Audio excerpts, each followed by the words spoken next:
Speak loud. Oh, well. Speak loud, Mr. Live audience. How's the training process gone for the combine? How you feel rolling in here? I feel pretty good. Everything's been going smooth. Been working out, getting stronger, getting faster. Just believing in my ability. What have you been doing since the season ended? We didn't have much time off, so just been working out. Had about 7 days off tonight. Went out to Arizona and got to work. Is that where you're training? Yes, sir. What's been the process like? What have you been working on? Working on my starts, trying to get stronger in the bench press, working on position drills and all that. It's really been my process this month and a half since I left Georgia. Who you visited with? It's been a lot of teams, man. I don't know where to start. Indianapolis, Oakland Raiders, Pittsburgh, a lot of teams. Is there a common theme they're asking you? What do they want to know? What do you want to play? You want to play outside linebacker or hand down defensive end? And you tell them what? Really anything, man. It don't matter. I like it. Robert, how close were you to coming out last year after last season? Just the fact I knew I was going to come back because I wanted to kind of better myself, mature a little bit, get used to the system. I knew I was coming back. How much do you feel like you improved your draft stock over that last year? I feel like I boosted it a little bit more. I took on a bigger role, so my stats were kind of down a little bit. So I feel like I showed I could do a lot more than just rush the passer this past year. Where did you get better at most of this year? Working on my versatility, other than the pass rush, covering tight ends, wide receivers, and running backs down the field. So I kind of added more to my game. Robert, you guys had 15 draft picks. Georgia did last year. I don't know if you have enough guys to reach that number this year, but what's going to kind of stand out about this class, you think? I feel like we'll have 11 or 12 get drafted as well. I feel like we are an even better team, in my opinion. Not really. I mean, look at the stats, man. Just look at the stats. Robert, you said this is a better team than last year. If the 2021 and 2022 teams faced off against each other, who would win? Try to get better. That's a good question, man. I feel like it'd be a tie to come down to the go down to the wire. My favorite pass rush move, I'd probably say 2022. So you would win and lose then, right? Yeah, I would. Speaking of that 21 team, what's it like to be back in Indy where you won the championship? That's a good feeling. I know when I got here, we took it over one time, so I know we'll take it over again. Absolutely. What did you decide to show this week? Probably my speed. I feel like I have a good 40 time, good position drills and all that type of stuff. I feel like I boost my draft stock tremendously doing those things. What are you running? 4-5 range. So whether I'm inside or outside, I'm able to laser time. play the run because that's something that Robert, can you talk about the growth in your career? I mean, you were one of the, 2017 guys. Yes, sir. Just talk about the growth that you had within the Georgia program, what it takes to stay in a program that long. So it's stuff I've Really, been it takes working mental on toughness. my entire Me 4 coming years in in early, Western really didn't have that part of my game. So I was kind of like worried one about specific coach this guy and that guy not playing, and I didn't have that part. So me being there for as many years as I did, it kind of taught me to, work for everything that you want. So 2021 is really when it clicked for me. So that's when I took off and did my best. What was it like stepping into a bigger role when Nolan went down midway through the season? It wasn't really a surprise, we're always prepared. So we were always prepared for the worst. So it really was just stepping up and getting the young guys to come to my level. What's the best Nolan story? You got a good one to share with us? No, I don't have a story, man. No story. You guys push each other kind of? Yeah, every day, that's like my little brother. We push each other, keep each other accountable. Every game, he used to be my roommate, so we always just keep each other accountable before the game. So the GM comes to you and says, why should I take you over your best friend and brother, Nolan? What do you tell him? Yeah, definitely. I would just say Probably tell him, Northwestern allowed take a me vote to if you grow can, and kind of blossom into like the leader I was. Robert, from your perspective, you had to show a scout one game that you played in, one game of the week. I'm sorry, can you repeat that? If you had to show a scout one game that you played in during your Georgia career, what game do you think would be? Probably LSU from this past year. I feel like that was probably one of my best games. What made that game stand out? I was playing the run pretty well and also rushing the passer. They kind of stuck out. Man, it's absolutely fun, man. See some of my teammates get recognized as well, to be a part of this program. As a veteran that was in that room this past year, what should we expect from the Georgia outside linebackers next year with you and Nolan gone? I have not all like different It's really going to be the same, honestly. The young guys, they really starters, second string guys, they're good enough to play, so it's not really going to be much of a drop off. If anything, they'll be better. Better. Who do you think is going to be the top one in that room? Any specific names come to mind? Chaz Chambers, Marvin Jones, guys like that. I feel like those guys will take off. What about the guys behind them? That maybe weren't getting many snaps last year. What did you see scout team? Oh, that'd be everything. I mean, I grew up. I feel like all those guys will really get playing time because our room was real solid before we left. So I feel like those guys will develop during spring, fall camp, and I feel like if they don't start, they'll definitely get playing time. They have a role on University of Georgia. Robert, we hear Kirby on the microphone when we go to practice. I'm guessing early in your career, you were one of the guys on did there ever come a time when you weren't on a microphone anymore? And what's the best advice to stay off of Kirby's microphone in practice? Yeah, I was one of those guys. I was one of those guys until I left Georgia. It's not really nothing you can do, man. You just got to do everything right, and he won't yell at you. What does it do you think, him using that microphone? Why is that so effective, do you think, to keep those practices rolling? I feel like it keeps you on your toes because you can be anywhere on the field and you hear him yell on the microphone, get it together, get it together. And then just make you snap back into it and get right. So at Do you have a favorite Kirby practice story that you remember? No, sir. Is there like a Kirby code word for like when you know it's real? I mean, because we hear him, he's always fired up. But is there when Kirby says something, does everybody realize that things are about to get real, or he's pretty serious or pretty upset? No, it's like a different movie every day, man. You never really know. You never really know. Of all of his sayings, what's your favorite Kirbyism? Is it competition? Is it win the day? Whatever. What's your favorite Kirbyism? Probably just gotta compete. That's all it is. Just gotta compete. That's what it comes down to. It's plain and simple. Just gotta compete every day. Come ready to work.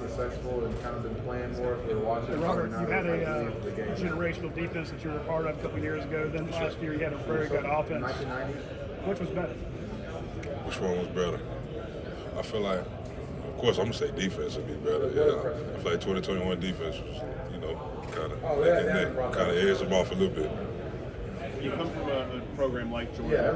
How much does that prepare you for being here and being in the NFL? I feel like it helps a lot. Preparation before games. I feel like we prepare better than anyone. Coach Smart always has the best situation for us. We go through all the scenarios that can go on in the game. So when it comes game time, it's like clockwork. It's easy like clockwork. Have you spoken with the Tampa Bay Buccaneers at all? My favorite player. I think I spoke with him at the Senior Bowl, but I'm not here. Robert, how did Jalen get along with everyone in the locker room? Because there's some questions raised by some draft analysts about that. How would you answer that? Jalen, man, is a great guy. He doesn't talk much, but when he speaks, people listen. He kind of stays in his own lane, but man, we love him to death. He's a funny guy, man. He's the goofball, really. Yes, sir. What did you back to the season opener against Oregon? Just what do you remember about those matchups at offensive line with their offensive tackles, 56 and 71? Just what do you recall from that? What their matchup was like? Right tackle, I know he's a big athletic guy, and the left tackle. Well, both of them really, both great tackles, and I just had to really get in my bag, break them down and use my best pass rush move. You guys got over the hump against Alabama across the street 2 years ago.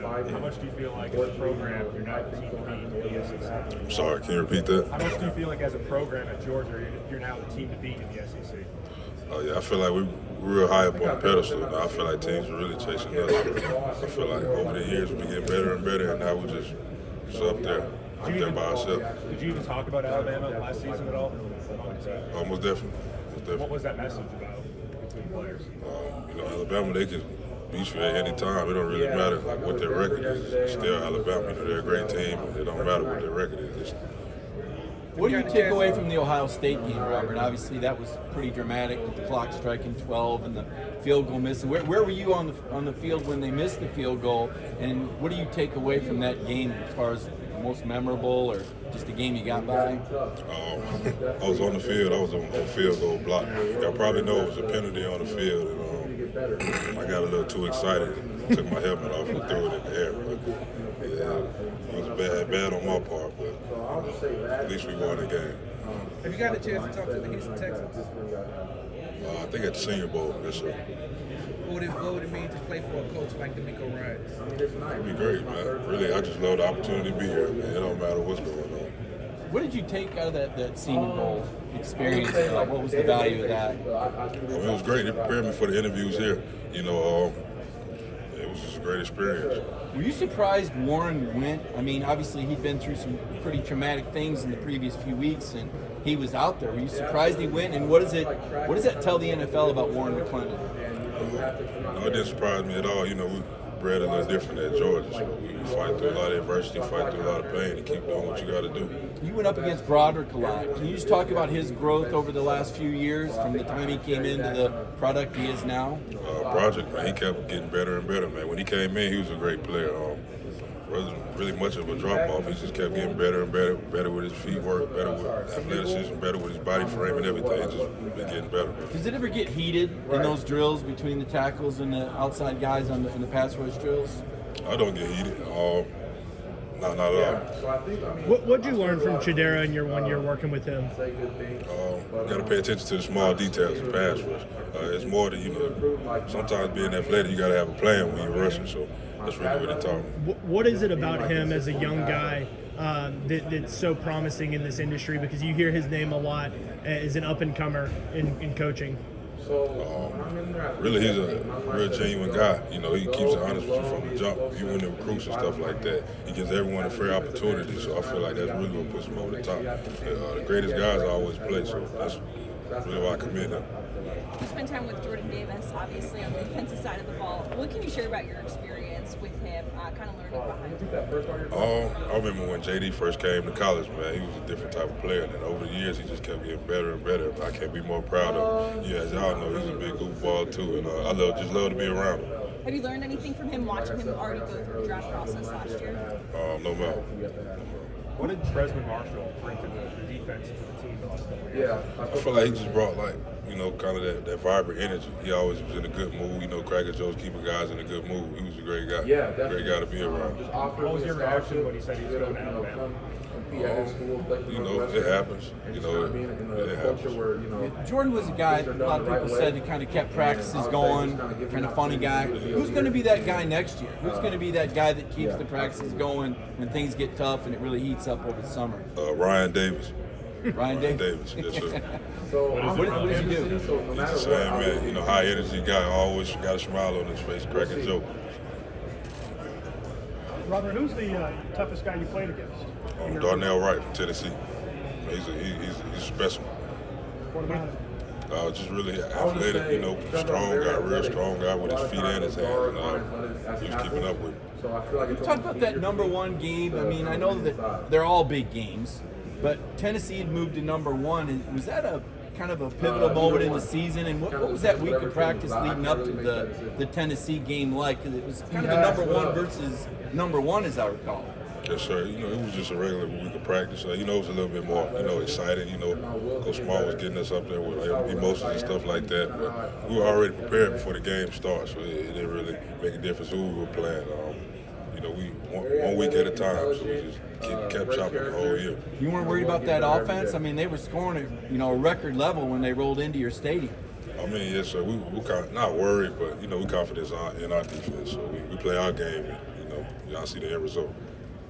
Robert, a bunch of guys that you played with last year went through this process. Jordan Davis, Nakobe Dean being two of them. Did you keep in touch with those guys throughout their first year and throughout this part of the process? Yes, sir, a little bit. I talked to them a little bit throughout the season. What have they given you at all? They told me your rookie year is going to be the longest year ever, so be ready for it. Who's the toughest? You talked about Darnell Wright as being the toughest guy that you went up against. What is it, if you could just expand on him a little bit more, what was it about him that stood out to you when you faced him one-on-one? Really his ability to keep up with me. You know, he was athletic. You know, I'm going forward and he's going backwards. So his athletic ability to be able to keep up with me really surprised me the whole game. I know I couldn't finish the game, so I couldn't really fill him out as good as I wanted to. What would be the memory you take away from Georgia when you're away from campus, you've gone away from training? What's the one thing you keep thinking about Georgia and your experiences there? Probably just being in the locker room with the guys, man. You know, just being around them every day. That'd probably be the most thing I miss. Last year, talking with Nakobe and with Jordan, both guys said that you were a name to keep an eye on for next year. So I want to ask you, who's a guy that we're going to be talking about a year from now that maybe right now we're not discussing? Probably Marvin Jones. What about Marvin stands out? Marvin Jones, man. We came in ready to play. To be honest, you know, he had his weaknesses and whatnot, but I feel like he'll definitely be a player.